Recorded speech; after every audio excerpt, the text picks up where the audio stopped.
I get a lot of people asking me the same question every day in my emails on my YouTube channel, and that is what would be my go-to exercise for building forearm mass.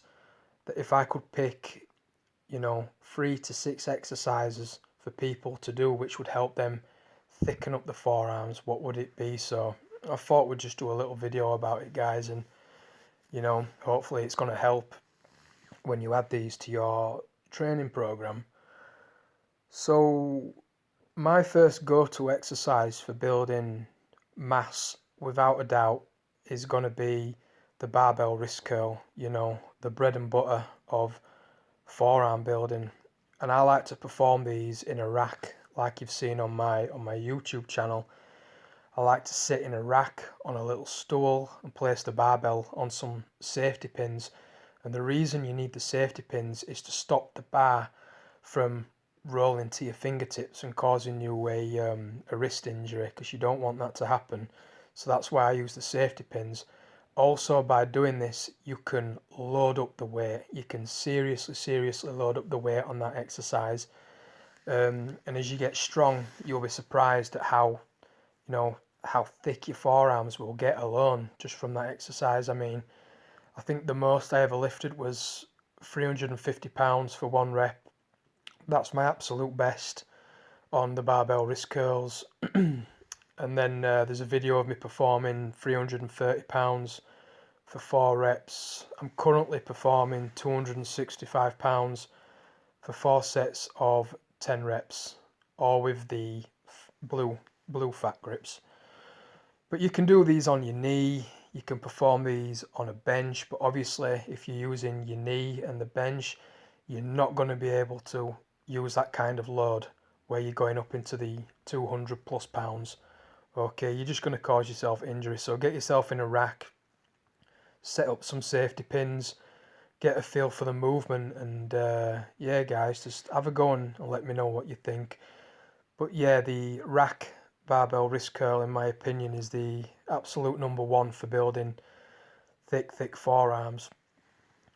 The second one would be a dumbbell wrist curl or the Chuck Sipes wrist curl.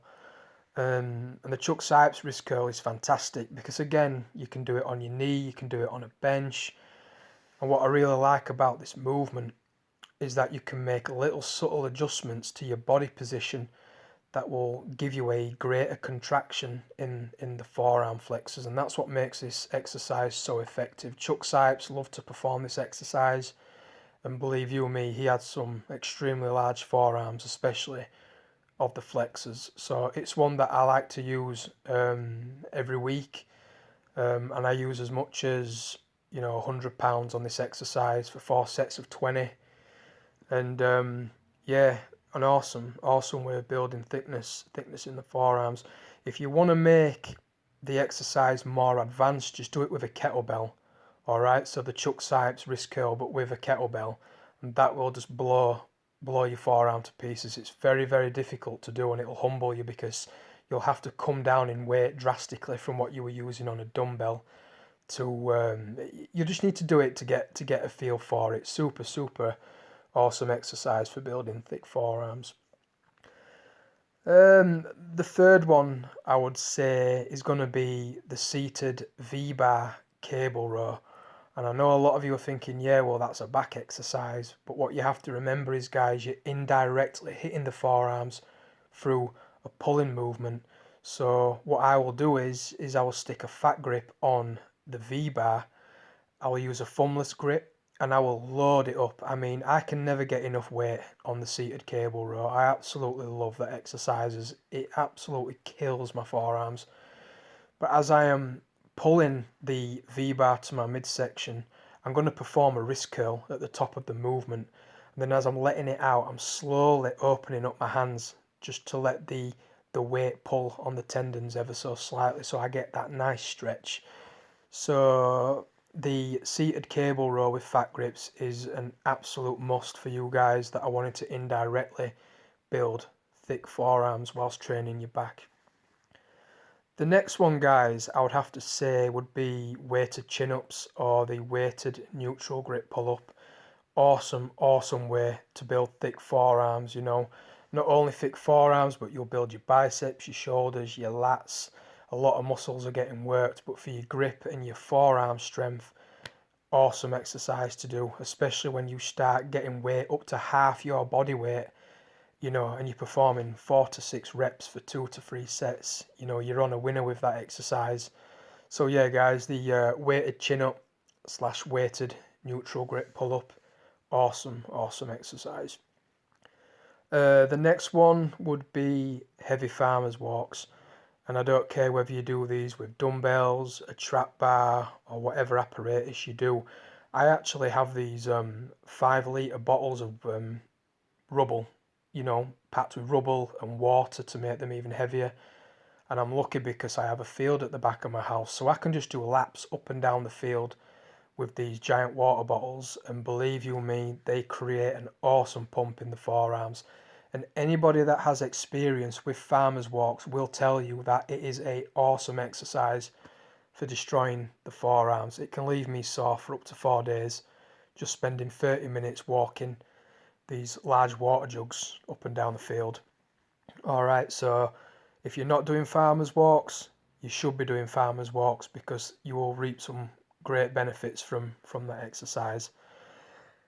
The next one that you've probably seen me do quite a lot, is the tricep hammer bar curls.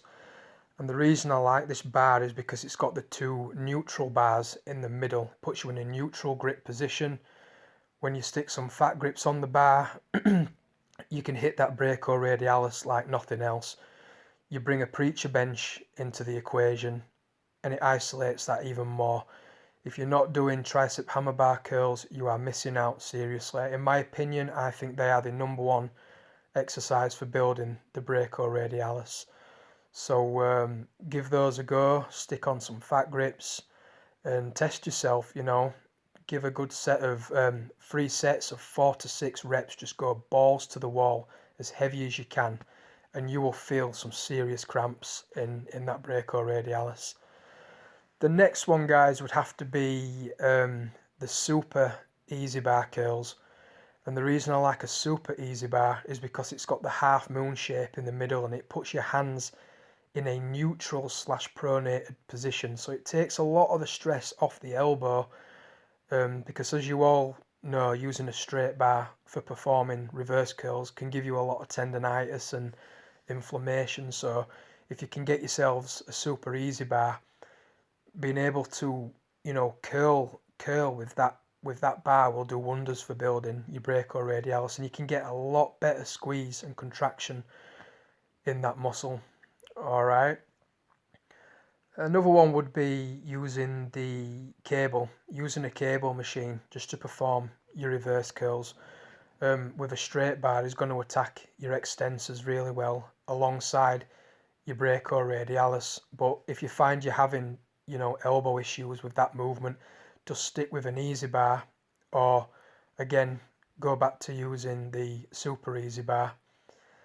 I think the last one, guys, I'm going to go to is going to be the wrist roller.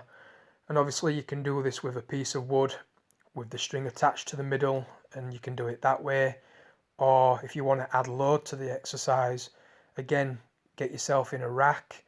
You can use an Olympic bar. I like to use a resistance band attached to one end with a kettlebell attached to the other, and I like to perform my wrist curls using the Olympic bar, which you can see on my YouTube channel. So there you go, guys. I would say those are my go-to exercises for building mass. Absolutely. You know, you've got the barbell wrist curls, the dumbbell wrist curls, you've got the seated cable row, you've got the weighted chin up / weighted neutral grip pull up, you've got the tricep hammer bar curl, the super easy bar curls, the cable machine reverse curls, and then you've got the loaded up wrist roller done in a rack. So there you have it, guys. Those would be my go-to exercises. So go out there, test yourself, load up the weight, and yeah, see what you can do. If you've got any questions, guys, feel free to leave me a comment, and I'll be more than happy to answer. But until then, I'll see you next time, guys. Take care.